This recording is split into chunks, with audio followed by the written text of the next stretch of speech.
What's up, and welcome back to Nostalgia Pod, giving you another week of what's going on in pop culture. My name is Pat Sheehan, joined as always by my trusty co-host Dave Martin Swagger. Dave, we don't have it this week because there's one more episode of Boba Fett, but man, it's ramping up, and I can't wait to talk about that next week. The Mandalorian 2.5, so they say. How about that? Yeah, a lot of big stuff happening, and we'll talk about. We'll get into this more next week. I feel like we've been talking a lot about Marvel and Star Wars, and just like how their shows have differed in quality, and Marvel shows have been way more hit or miss. And this felt like the first time that Star Wars was really going to miss, and then they just end up totally stealing the whole conversation in media for doubt Dave Filoni at your own peril. Yeah, so can't wait to talk Star Wars next week, but we got a lot of music to get to this week, as well as a couple of movies. So hit that subscribe on youtube.com/nostalgiapod and find the podcast on Nowstalgia, on Spotify. Search Nowstalgia and give us a 5-star review and rating on there. Let's start with Dos Cadenas, Close to Genius. Sold out arenas. You can suck on his 2 Chainz with Dope Don't Sell Itself. No, it don't. It's actually factually correct. We haven't heard from Mr. Chainz in 2 years. Probably like a year and a half. I think. Yeah. So Help Me God was November. So that's album 7. 16 months. Yeah, album 7. Feels like there should be more. We liked Rapper Go to the League, I think. Yes. So Help Me God, I think we were a little more lukewarm on. Correct. So following the trend, potentially not the best direction, does Dope Don't Sell Itself correct that trend or continue that trend for you? Yeah, I'd say it leans closer to continuing that trend, just because Dope Don't Sell Itself and So Help Me God just aren't as ambitious, like thematically, as Pretty Girls, like trap music, and Rapper Go to the League were his previous 2 albums before So Help Me God. So on the other hand, 2 Chainz is now 44, so perhaps it's okay to have lowered expectations for Mr. Chainz. I guess that's also partially a factor for me. But even serviceable, basic level 2 Chainz material per his own standards is still pretty solid, still usually pretty fun. So I'm not going to be mad at it, and he's already proven himself to me over these past records that he's not trying to change my opinion at this point. And I think he didn't have the ambition to do that either. This is just kind of, more of what he does best. And he's calling it his last trap album. Whether that's the case or not, we'll see in time. But, I think for what it was, it's perfectly fine. Thankfully, it's not too long. It doesn't overstay its welcome.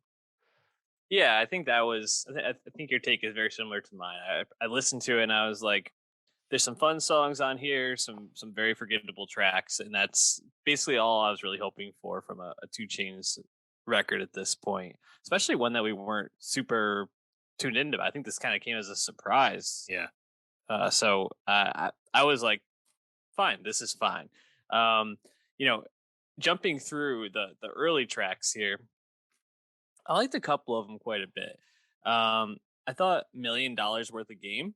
I really liked the production on that. The high whistle sound that kind of is all throughout, and very I don't know, bouncy and fun. I think there might be a music video for that one too. And 2 Chainz just looks awesome in it. I thought Outstanding with Roddy Ricch was pretty good too. I see you bopping your head. Do you agree with that? Yeah, you're just writing down all the ones saying all the ones I wrote down. $1 Million Worth of Game. I thought 42 Doug's feature was really good. I liked the way 2 Chainz then dropped in on top of him with his verse. Sounded good. Yeah. Also, Outstanding. Beats really memorable. 2 Chainz flow, kind of classic in a good way. And Roddy coming off a tough sophomore album, Live Life Fast. I thought Roddy, he didn't get in the way on Outstanding. Mm-hmm. Let's put it that way. Yeah, no, for sure. I thought that was a good track. And then actually, from Outstanding to $1 Million Worth of Game, Neighbors Know My Name has a Laffy Taffy sample in it all throughout, Mm. which I thought was fun to hear, if not maybe my favorite song on the album. Let's see what else. I don't know, 10 Bracelets, even though I don't think like any of the lyrics on it really stood out. It just is like more like upbeat, like poppy sounding song, so that definitely stood out to me. Mm. I don't know. What else did you like? I also thought 10 Bracelets stood out, particularly 2 Chainz features and the beat, although I do think the hook is pretty poor. Those three are really the highlights for me on this. I think pop music's totally fine, solid. Moneybag Yo. Caymans though, man, I Wanted to need ask Sway you. Lee rapping again, man. That's just what I need. Strem Life 4 in the works. I need him and Jimmy rap because Sway Yeah, Lee's been singing a lot. Sunflower really ruined the man. I'm just not into it. yeah, man. Yeah. When I saw Sway Lee pop up, I was like hoping to get something different, and that song just fell flat. Yeah. I don't know that. Just kind of in general, the stakes for 2 Chainz in terms of albums feels so low that like you just kind of go into them, and if you get a couple of songs that you like, you're like, that was worth the listen. So, Right. Dope Exactly. Don't Sell Itself. I think if you like 2 Chainz at all, go listen. You'll find a couple tracks that you like. Why don't we keep it rolling though, and go to Saba dropping? Oh boy, I didn't write that one. Number album this is for him. It's got to be like 3. only 3. I thought he's. It seems like he's put out a lot more stuff, but Yeah. Bucket List Project, Care for Me, and now Few Good Things. Those are like his major works. He has obviously some Pivot Gang projects. That's the most recent thing he's been on from 2019. But this is his first, full length since Care for Me, which came out nearly 4 years ago, April 2018.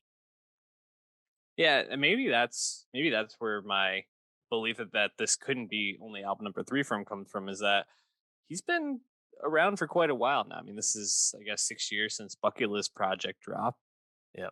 So to only get 3 albums is a bit, I don't know, not like low output, but lot more people are putting out a lot more stuff than that.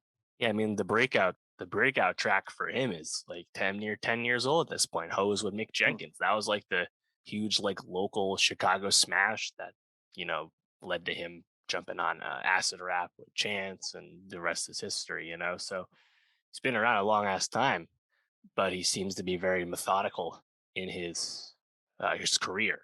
He actually wrote an op-ed about a year ago on Complex about his strategies and techniques and planning of being an independent musician and how he's made it into a sustainable career for himself. So definitely seems like a thoughtful guy, and part of that seems to be taking his time with his music. Although there's been plenty of loose singles and features in the interim, but the projects, yeah, they seem to take their time.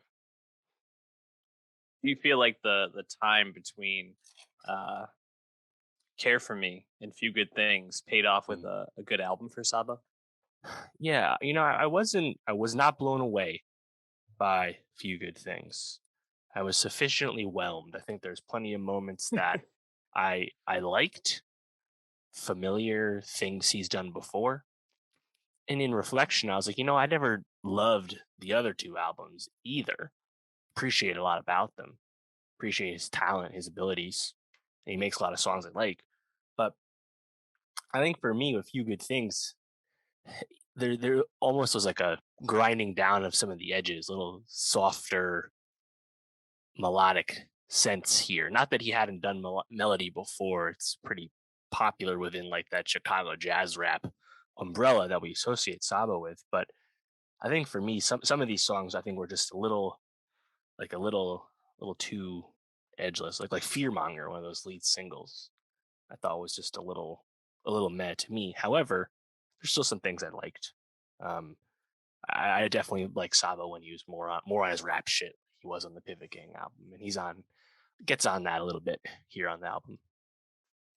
Yeah, it's actually funny. Fearmonger is one of the ones I wrote down, just because I like the more upbeat poppy sound of it. Hmm. Um, The hook. and I think, yeah, I think for Saba, I think when I'm going into this album, I'm expecting to hear pretty strong lyrics, Mm. something smooth or something that you can kind of just like bop to.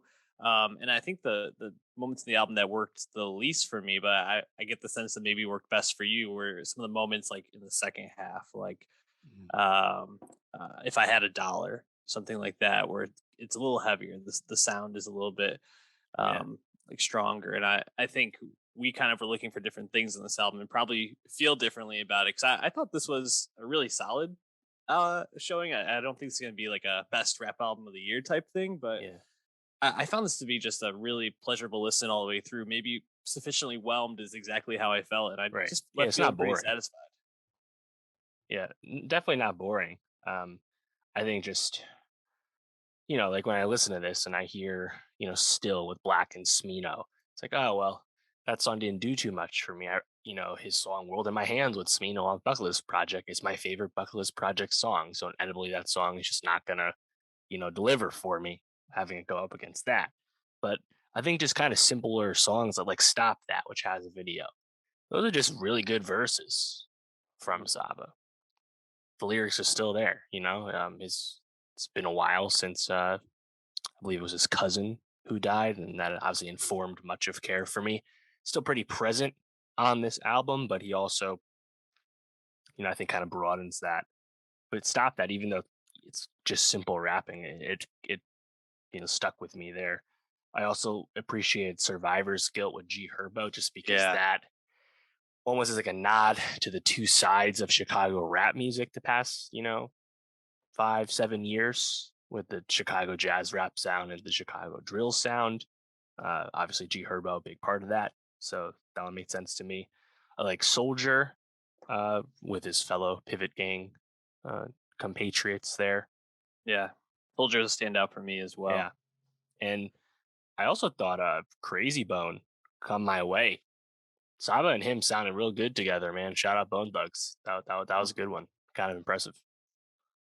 Yeah, I think going back to Survivor's Guilt, the intensity that Saba brings in that whole song and Yeah. his verses, I saw some places kind of comparing it to like Kendrick, and it does very much have that Kendrick like energy to it. Um, I also like you mentioned Soldier. I think the production on that is probably the best and most Yeah. The interesting drums. production in the whole. Oh yeah, the drums are amazing. I liked One Way a lot. One of the first songs, and probably one of the. I mean, there's what, three tracks on here where he doesn't have. I think only two tracks where he doesn't have a person with him, a Yeah. feature on this. So, I for that to be one of the standouts for me, I thought was pretty impressive. I also thought his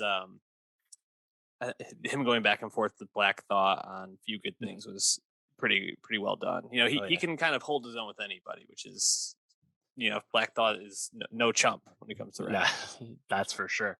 Yeah, uh, definitely saw a lot of the Kendrick comps with Survivor's Guild, but what immediately stood out to me actually was Soldier. I thought that hook definitely reminded me of something you'd hear in a Kendrick Hmm. song as well.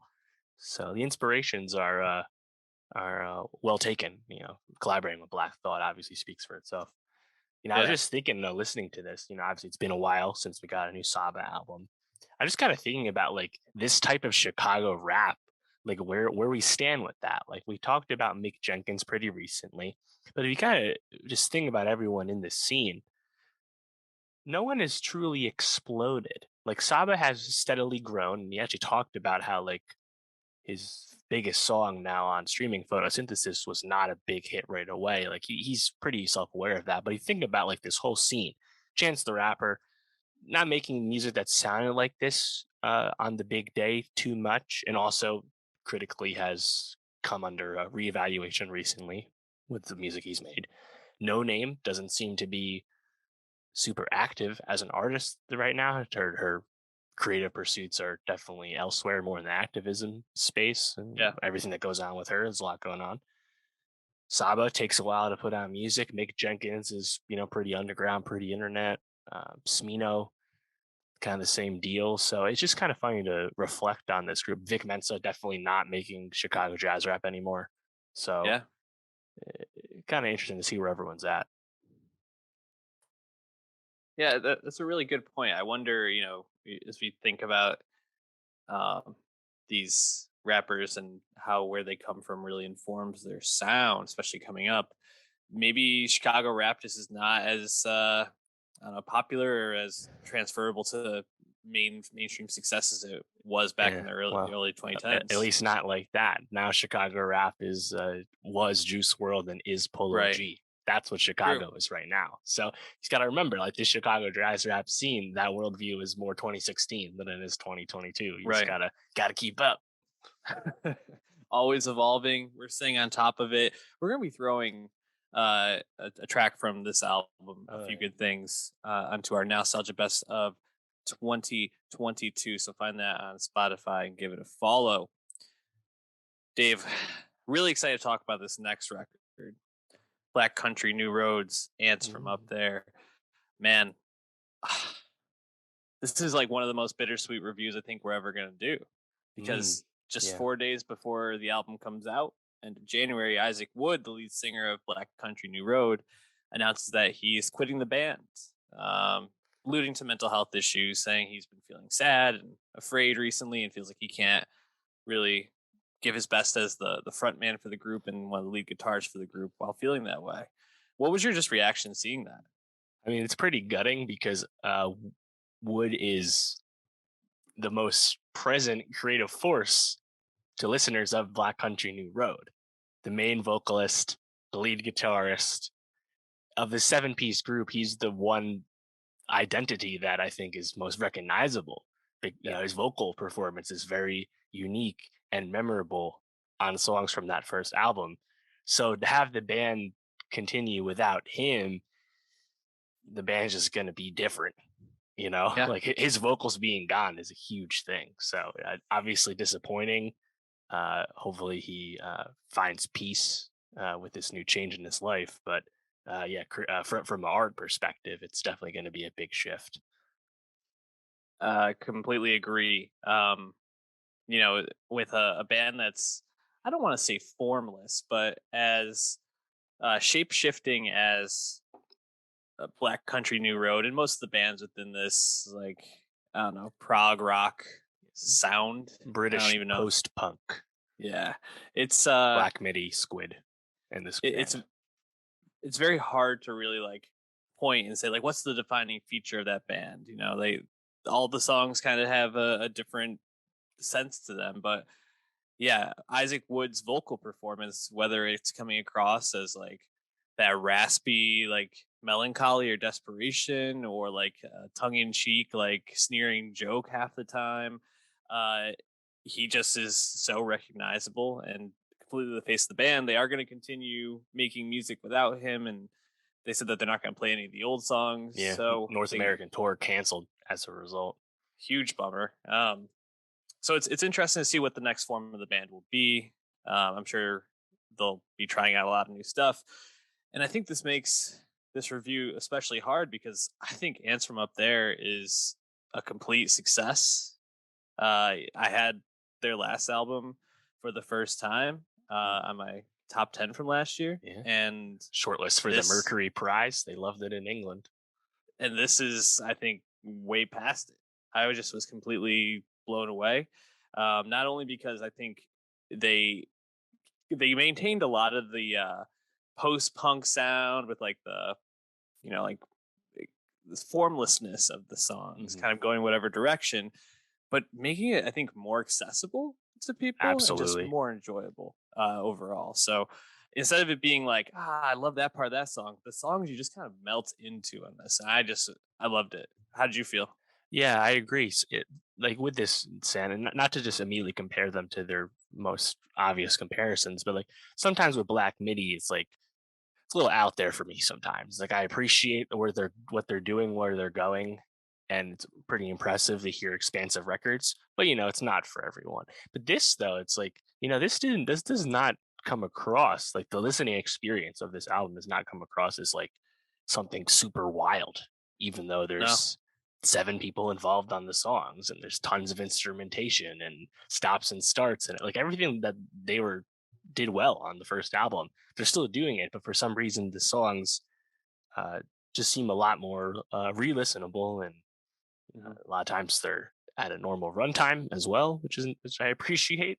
But just like right off the bat, with Chaos Space Marine, like that opening, just with those drums and the horns, the sax, like it's like that's the band right there. And that's Mhm. even before Isaac Wood comes in and starts, singing in like the way only he can, with the Yeah. memorable quotables and everything else. Yeah, completely agree. And just even thinking about like the moments on this album that stand out most. They have a lot of the songs have similar structure to some of the best tracks off of For the First Time. Things like the huge lead up at the end with like all the instruments kind of Yeah. whirring and spinning around Basketball each other. shoes. But I think about like Basketball Shoes is a great example. Um, there's just like this like the piano comes in. I'm trying to find in my notes here which song it is, but there's one in particular. Maybe it's on. I don't think it's Goodwill Hunting, but oh no, it's Haldern. It's Haldern. Hmm. The strings and then the piano kind of like rising and falling on that. It's just like it's so like freeform, and you're like, this is you have no idea where it's going, but it just kind of like keeps you in and like doesn't ever push you too far out to the edges, and it feels like erratic enough or chaotic enough, but not like extreme. And I think it's just really impressive. And you Yeah. kind of match that with these like emotional swings every song, and you're just like, how does a band really capture something like this to perfection? Something that feels like you're listening to it for the first time, just kind of riffing in the studio, but it's completely put together and there's form to it. I don't know. Yeah, It's crazy. exactly. Yeah, I think Bread Song's a great example of that, where it starts off really slow and quieter per this band's Mhm. standards, and the strings come in, and then there's like a complete like sonic shift halfway through the song, and then you have that like really memorable drumstick tempo, like not drumming, but like the drumsticks making noise themselves, and there's just lots Yeah. of cool moments on this. Like I remember there were so many funny lines from the first album. This time around, you get reference to Billie Eilish and stuff, and Yeah. uh, All throughout the album. yeah, calling a song "Goodwill Hunting" in general, Yeah. which actually is probably one of the harder songs on this. That's funny to me. Shout out Gordon Wood. So Yeah. there's they're never boring, which is No. really admirable. Like it's not like I listen to lots of post punk or math rock or anything like that. I certainly don't. But like you just throw this on and it's like, wow, like this is just like there's a vision here that's just really, really impressive. Absolutely. And Goodwill Hunting, I wanted to shout out. I think that's probably one of Wood's best vocal performances on the whole thing. He's just like really reaching the edges of Mm, his range throughout the whole thing. Um, yeah, I mean, I wrote down notes for almost every single song. I guess just like I thought Concord was great. The ending of that, yeah. just kind of like the Yep. saxophone driving it through, and Concord being, I think the emotional centerpiece of the whole album. It's mentioned all throughout, and kind of like who is Concord in all this. I thought was an Bergeron interesting Atkins as question. well, or however he says Yeah, it. So funny. yeah. um, yeah, there's just a lot of really really great stuff on this. Um, the drum build up in Snow Globe was a really great moment for me. Just Hmm. that's such a quiet song, and those drums just fucking come out of nowhere. Mm, Amazing. Just yeah. if you don't like this album, I don't know what to tell you, because this is probably the best rock music that's coming out right now. Yeah. Mark's theme definitely reminded me of like a movie score, like to a Yes. T, and Hmm. pretty nice to actually have an interlude do something for you. Absolutely.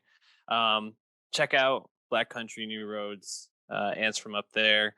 I wonder when we'll hear from them again. I wonder if they'll make music and get it out quick, or if they're gonna give this some Yeah. space. So this album came out almost like to the day 1 year after Mhm. album one. So if they take a little bit more time, I don't think anyone would blame them given the circumstances. Not at all.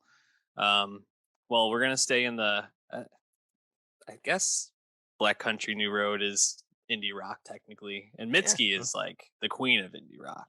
Yeah. Um, unfortunately, in my brain, we talk about indie rock, and I immediately go, is it Phoebe Bridgers? Is it Yeah. Snail Mail? Is it Lucy Dacus? Who is it? And it's always Mitski. Like she's really always like Hmm. the queen of it. Bridgers is like the pushing the crown, and Snail Mail, Lindsey Jordan from last year. Obviously, we loved that album. And check Mm-hmm. out our top 10 from the end of last Waiting for year. a new Soccer Mommy. Let's go. That's true. And Soccer Mommy can always just pop up and take it. So a lot of people in this scene, but Yeah. Mitski's The Laurel, women dominating, especially. yes, Laurel Hell. I just another really quality album from Mitski. Did you feel the same way? I did. Album 6. I like this more than Be the Cowboy. It's been over 3 years since that. I think the reason I like this is 'cause there's a lot of specific choices made on Laurel Hell towards a more like pop leaning as far as indie rock Yeah. goes. And to You're me, thinking of the someone only who's heartbreaker as you say this. I know it. yeah, but a few other ones too. To me, someone who's not a huge indie rock fan, when I hear indie rock that's like also putting its foot in a different puddle, I'm like, oh, you know what? Thanks for that. I appreciate this. Some of the best moments on Lindsay Jordan's Valentine Snail Mail last year. I was like, yes, yes, this is hitting. And Mitski had a few moments on here. I was like, oh shit, I did not expect this. Let's go. And it's funny in the lead up to this album I was reading, uh, Mitski has had a huge streaming bump and really explosion in between albums. And letting lyrically, it's interesting to think about this because after Be the Cowboy comes out, after she finishes touring that, she like goes completely dark. She's really open about not wanting to tour and stuff like that. See, and like that kind of I think like longingness and confusion about like your purpose definitely informs the lyrics on Laurel Hell. But in the meantime, when she was not promoting herself at all, her songs just started to explode on streaming. And this is before TikTok. She's now very big on TikTok, just like old songs like TikTok was wanting to do. Like just indie rock is a huge niche on TikTok now. But this was actually happening before that. It's just kind of funny, like see like an organic streaming success that's not completely TikTok based. I Yeah. wouldn't have expected it, but it happened, and now she has a new album that's probably gonna keep the momentum going. I don't see how it wouldn't. Oh, I think this is probably going to be her most streamed album, no doubt. It's definitely the least indie of the albums. And when we talk about indie people, Mitski self-released her first 2 records. That's how fucking indie she is. Like Yeah. she is as independent as they come.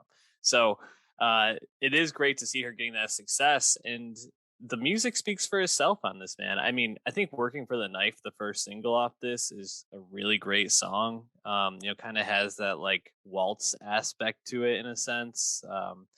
But just like the churningness of it, and like the way that the drums feel like you're just like on in like a locomotion or like gears turning kind of, I think is an amazing touch to the lyrics of the song.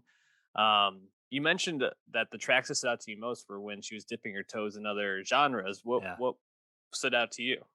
Well, I'll note quickly Heat Lightning, which is more traditional like indie ballad. I thought was Yes. pretty good. I like her performance on that. But there's three songs. You mentioned the only Heartbreaker, which is getting tons of attention for some 80s pop production, 80s pop leanings. That one's evident. But also I think Love Me More, the tempo on that, Piano and on that. Amazing. yeah, and then Should Have Been Me, the chorus in particular, that vocal performance on the chorus, that tempo is really catchy to me. I think that was just a complete banger. Um, those three songs really stood out to me, and I think make the record really cool because it's a brief record, but between those songs and then some more traditional indie, some more traditional Mitski songs, you're actually going to get a lot here. And in the process, of course, you're going to get tons of Mitski songwriting still. So yeah, I liked it quite a bit. Like in the beginning, up until Heat Lightning, I was like, oh no, it's a little quiet, a little soft, not my thing. And then it starts to change, and then it really changes when you hear the only Heartbreaker. I'm like, holy shit, did not see this coming. Yeah. I do have to say, out of those early tracks, I really like Working for the Knife, and Stay Soft, I feel like is pretty bouncy for a Mitski track. And that was probably the first one where I was like, ooh, we might be getting something a little different on this. Yeah, you called out Should Have Been Me. I love the like swing feel of that song. Like Yeah. it just feels like you're kind of like dancing around the room, kind of really great. Heat Lightning, like you said, I think is a clear like standout for the old Mitski style. But the piano flourishes in it are really great. There's a lot here to like, and like you said, it's not long. I think it's only about like 10, maybe 11 tracks, 11 tracks, 32 and a half minutes.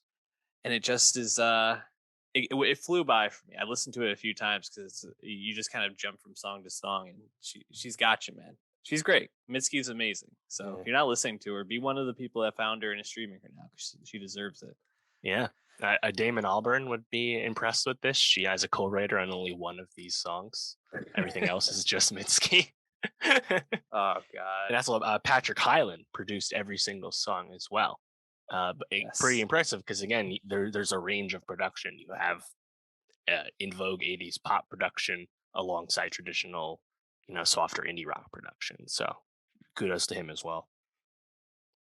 Dave, we're gonna wrap up our music there, but as I said, I know you already follow the playlist, but go to Spotify, Nowstalgia Best of 2022, hit that follow, share with your friends, tell them if they want to stay up to date with the best music, that's where you do it. But you were able to make it to the movie theater this weekend to see Jackass Forever. I was not. Do have to say, really like the Jackass movies. I wouldn't say I'm a huge fan, but whenever they're on, you always gotta watch. I gotta say, probably my favorite one, Jackass 3D. It's I think the most recent one, 10 years ago. Yes, which is crazy. I remember, this is the last I'll say about it. I'll give you the floor. We took our residents to see Jackass 3D as a program at Siena College. So shout out to Siena, allowing us to basically do whatever we need to do in order to get those programs in. That is a good one for sure. Yeah. Education of a lifetime. Dave, tell me about Jackass Forever. Yeah, man. Been 10 years. As you can tell, Johnny Knoxville, now gray. He let on that he'd been graying a long time and he just stopped dyeing his hair during the pandemic. Gotta say, the dude looks great. However, not everyone is still here. Ryan Dunn, of course, tragically passed away in between films due to drunk driving. And Bam Margera is not involved. He's having a lot of substance abuse problems. Paramount actually axed him from the film. However, everyone else is still here. Jeff Tremaine, Spike Jonze at the helm, Knoxville, Steve-O, Chris Pontius, Dave England, Preston Lacey, Wee Man. The gang's all here. And I think crucially, there's some new blood as well, including like the first female Jackass performer, Rachel Wolfson. And what I like about Jackass Forever so much is it's just more Jackass. There's no pretension about the film. It's not hyped up as the final one, even if it very well may be the final movie, or at least the final one with this core group. Who knows? But it hasn't sacrificed the core appeal of Jackass, which is truly like the camaraderie and the brotherhood of watching all these great friends take the piss out of each other and inflict serious pain on themselves. It's like, even though it's a total dude fest and like they're all like a bunch of bros, it's been that way the whole time.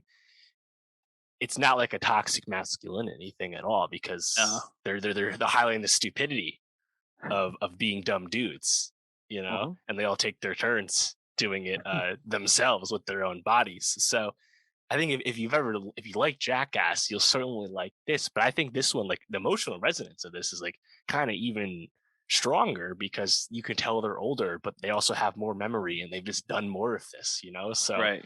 It has all those qualities that I think you want from this. And it's also, I think, important to think about where Jackass started and where it is now, because Jackass is a pre-YouTube, pre-Vine, pre-TikTok thing.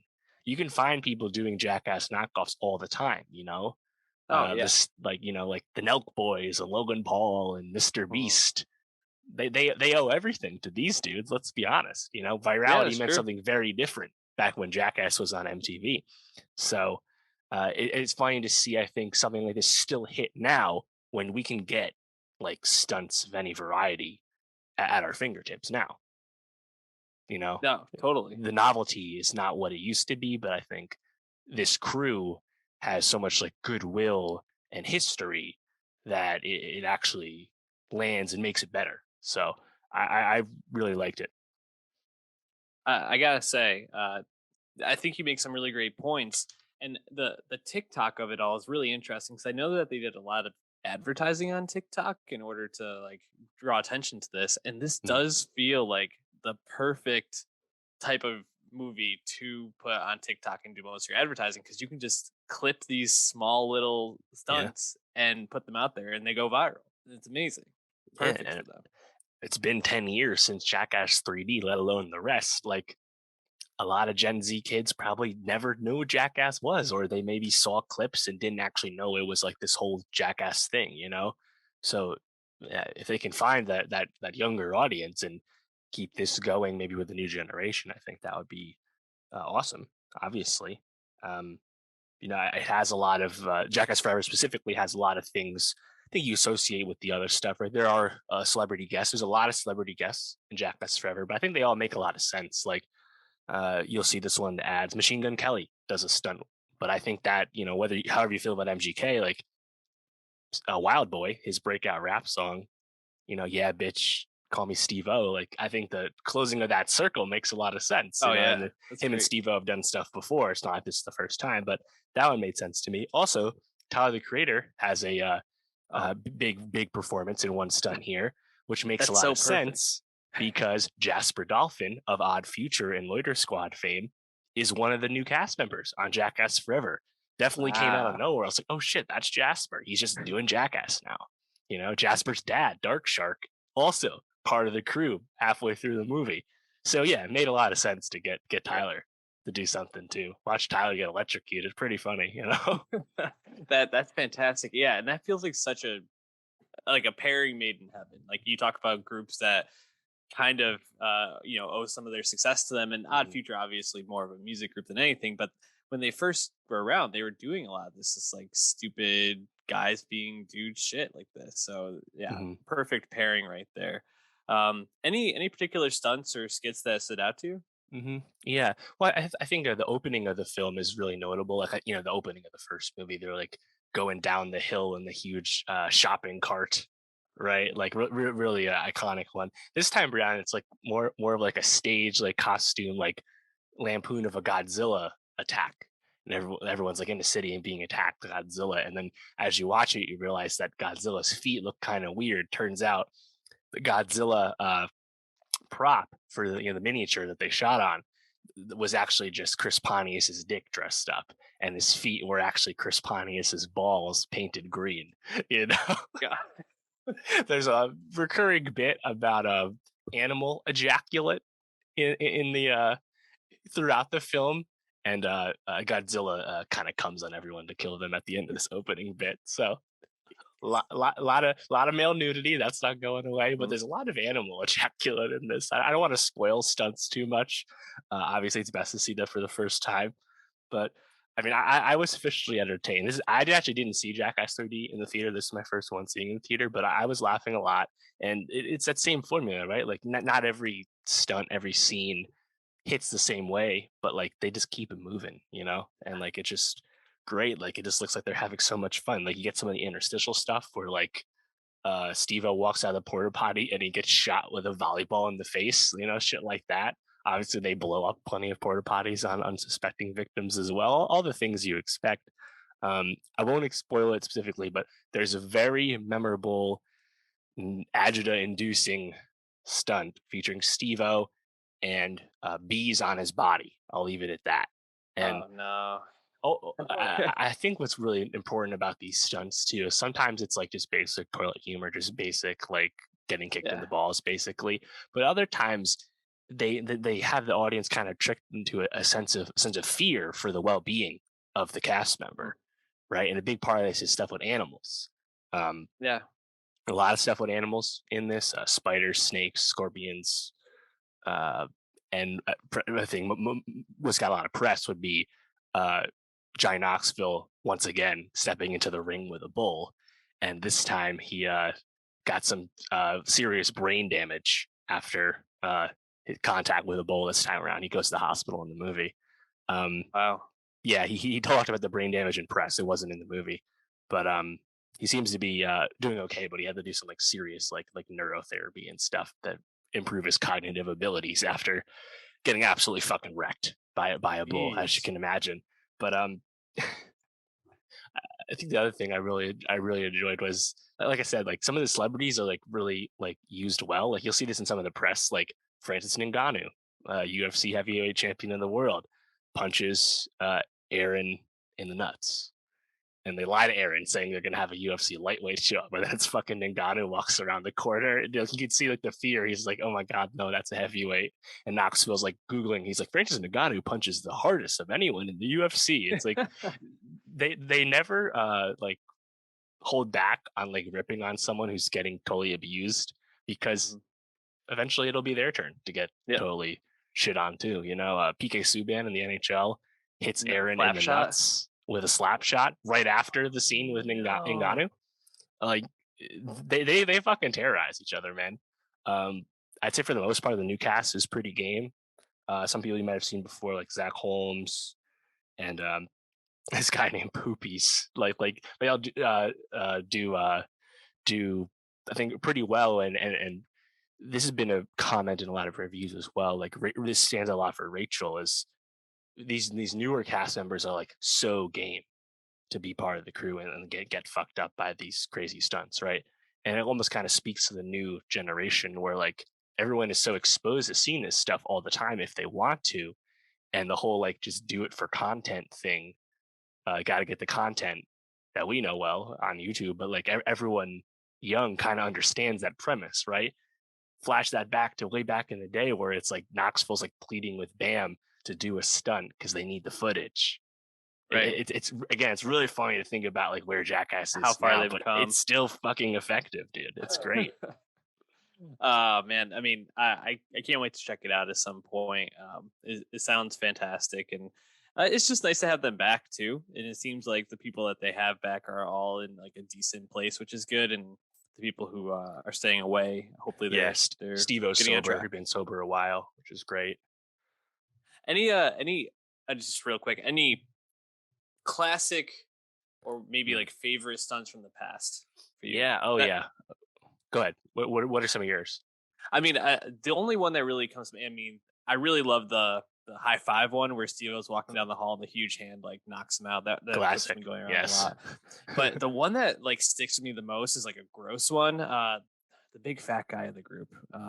Preston. What's his name?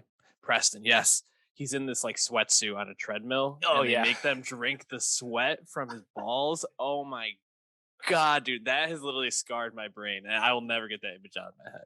Yeah, absolutely awful. I'll be on my deathbed and I'll be thinking about that shit. Right. Terrible. What about you? There's a lot of famous ones, like Electric Avenue, where they just make like Bam and a thing done, and a bunch of guys just like run through this hallway in like the Paramount offices. It's like not even like anything fancy. Just run through all these like cattle prodders and stun guns and shit. Just get absolutely fucking wrecked. Stuff like that's hilarious. But even like really simple stuff like watching Steve-O snort a bunch of wasabi up his nose at a sushi restaurant. Like, man, just even thinking about that makes my like sinuses run. That's terrible.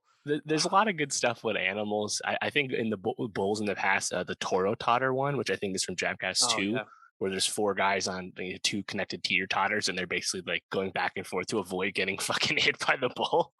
Yeah. And then everyone abandons, and Knoxville's like staying on as long as humanly possible until he's about to get gored, and the rodeo guys have to like save him. Yeah, the commitment, man. Also, I couldn't find this on YouTube this past weekend. I think it's a Wild Boys scene of some kind, which is the Pontius Steve-O spinoff with animals. But there was one where it must have been Pontius or Steve-O like walking around until they could find the electric eel to grab and get electrocuted. Like they do some gnarly shit with animals. And they go all out, man. Like just thinking of how painful this stuff is. So you just have to like have no fear, I guess, a lot of time. I don't even know how they do it. Amazing stuff. I know. Well, Dave, you got to see Jackass Forever, which sounds great. I watched Moonfall, as did you. And I think you got the better end of the Jackass stick there, man, because Moonfall, Roland Emmerich's newest end of the world disaster film, big stinker in my book. Only made about $10 million this weekend globally. Tough. And you know that when you think about like some of Roland Emmerich's more recent films, that stuff we haven't really talked about. The story's kind of been same genre, dwindling budget. How is he kind of making this still work? And I think this almost feels like where the budget kind of like caught up to him in a sense. Not only because they get Halle Berry and Patrick Wilson, and that's pretty much it for the film. It feels like there's not a lot of other like big name Shout stars in out this. John Bradley filling in for Josh Gad, Samuel Yeah, Tarley himself. but man, I feel like Halle Berry and Patrick Wilson just mailed this shit in.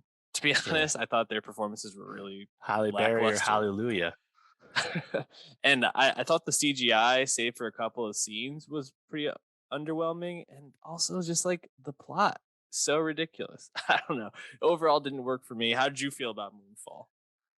So I was entertained with Moonfall for a big chunk of it. I'm willing to entertain like a script with way too many characters and very uneven performances from some of that supporting cast. I'm willing to like let all of that go if it like keeps its momentum and is like broadly entertaining.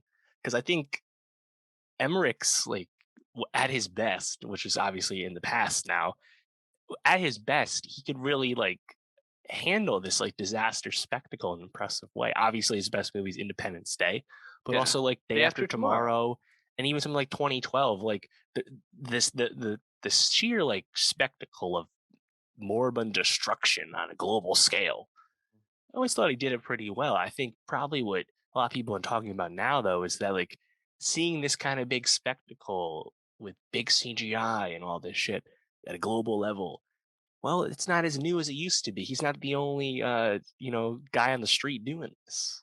So it's not inherently special. And when there's script issues and other problems with your film, spectacle isn't gonna sell it enough. So Nope. it's funny to kind of think about where he was and now where he is. A lot was made about this movie being one of the biggest independent, films ever, where it's not actually a studio film, but he just kind of secured money from everywhere: China, Lionsgate, Germany. Basically, whoever would give him money, he's like, sure. And you can tell, like in Moonfall, there's some really notable Kaspersky antivirus product placement in here. But I think with me, I was with it for the first half where it's like kind of committed, we're kind of going to do some kind of Armageddon thing. How we stop the moon from falling on the earth. Got to nuke the moon. Yeah, a good title, by the way, Moonfall. But then the second half is, this is not what I thought was going to happen, where we learn about the true origins of the moon. I was like, I didn't know there was a huge sci-fi element to this. I thought the disaster, human interest, human survival stuff was good enough. So I just didn't expect that kind of flip, that kind of turn, Well, it totally lost me at that point. Not gonna lie. And I think there are some like fun parts of this, but there's so many extra things, whether it's Patrick Wilson and his relationship with is it his stepson, or is that just his like estranged son because he's like a disgraced astronaut? I forget. It's not his stepson, right? No, it's Patrick Wilson's son, and then the stepdad, the new dad. Like some of those moments, like the father son aspect of it, Michael I felt Pena. totally fell flat. I thought the like commentary on like I don't know, a conspiracy theorist was like kind of an interesting thing to put in here, and the conspiracy person being like right, but also then like the savior at the end. And I also just I was way more interested in the sci-fi element of like the disaster on Earth than like this black, whatever it was, swarm out there in space and what was going on with that. That's such a non-entity. Yeah, so it's just kind of like, and then Halle Berry's in this, but I really also feel like she's just kind of like there. Like I guess she gets a lot of like shine, kind of making the decisions like, how are we gonna stop this? Like, what's the call? And I don't know, but overall, I just found it to be completely underwhelming.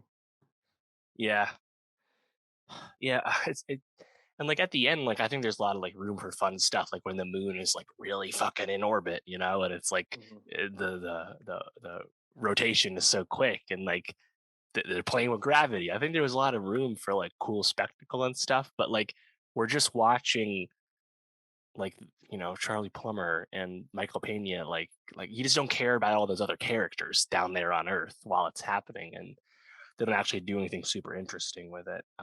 One other question I actually noticed is they keep using satellite phones, implying there were still satellites that could, uh, you know, Yeah, oh, that's a good point. finish those calls. Obviously, I'm willing to throw logic out the window, but it actually just noticed me. I was like, "There's no way any satellites were left with the moon that close. So how do these phones work?" Yeah, I don't know. Definitely disappointing, but this is what you get with January and early February movies. So it's cheesy.